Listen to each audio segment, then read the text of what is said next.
বাজারের প্রতিটি জিনিসের দাম আজ আকাশ ছোঁয়া। চাল, ডাল, তেল থেকে শুরু করে এমন কোনো জিনিস নেই যার মূল্য বৃদ্ধি পায়নি। পরিস্থিতি সামাল দিতে সরকারি বেসরকারি চাকরিজীবীদের বেতন বাড়ছে, বড় বড় ব্যবসায়ীরা তাদের লাভের অঙ্ক বাড়িয়ে নিচ্ছে। কিন্তু সমাজে এমন একটা শ্রেণী আছেন যাদের আয় বাড়েনি 1 টাকা, অথচ 5 ওয়াক্ত নামাজে যারা আমাদের সবার আগে দাঁড়িয়ে নেতৃত্ব দেন, সেই অসহায় মসজিদের ইমাম এবং মুয়াজ্জিন সাহেবদের সংসার এই যত সামান্য টাকায় কিভাবে চলে, তার খবর কি আমরা কেউ রেখেছি? কল্পনা করুন তো সেই মানুষটার কথা, যিনি ভোর 4টায় কনকনে শীতের মাঝেও সবাইকে ডেকে তোলেন আসসালাতু খায়রুম মিনান নাউম, ঘুম থেকে নামাজ উত্তম। অথচ মাস শেষে তার পকেটে যে বেতনটা জোটে তা দিয়ে বর্তমান বাজারে 10 দিনের সংসার চালানো অসম্ভব। একজন ইমাম বা মুয়াজ্জিন সাহেব শত কষ্টের মাঝেও কারো কাছে হাত পাততে পারেন না। তারা না পারেন লাইনে দাঁড়িয়ে কম দামে ওএসএম এর চাল ডাল কিনতে, আর না পারেন লোক লজ্জায় কারো কাছে নিজের অভাবের কথা বলতে।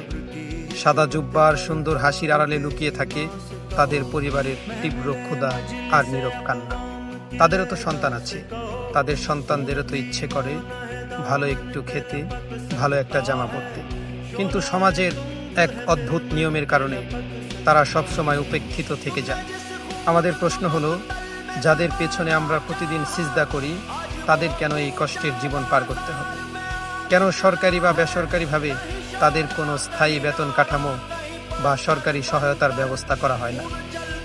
একটা ইউনিয়ন পরিষদ বা পৌরসভার সামান্য ঝাড়ুদারের বেতনও যেখানে একজন ইমাম বা মুয়াজ্জিনের চেয়ে বেশি, সেখানেই পবিত্র খেদমতে নিয়োজিত মানুষদের কেন এতটা অবহেলা সইতে হবে? মসজিদ কমিটিগুলো লাখ লাখ টাকা খরচ করে, এসি লাগায়, মার্বেল পাথর দিয়ে মসজিদ সাজায়, কিন্তু যিনি নামাজ পড়াচ্ছেন বা আজান দিচ্ছেন তার বেতনটা 1000 টাকা বাড়ানোর সময় 1000টা অজুহাত দাঁড় করায়। এটা কি আমাদের সমাজের চরম বিবেকহীনতা নয়? প্রিয় দর্শক, আজ আমাদের চোখ খোলার সময় এসেছে।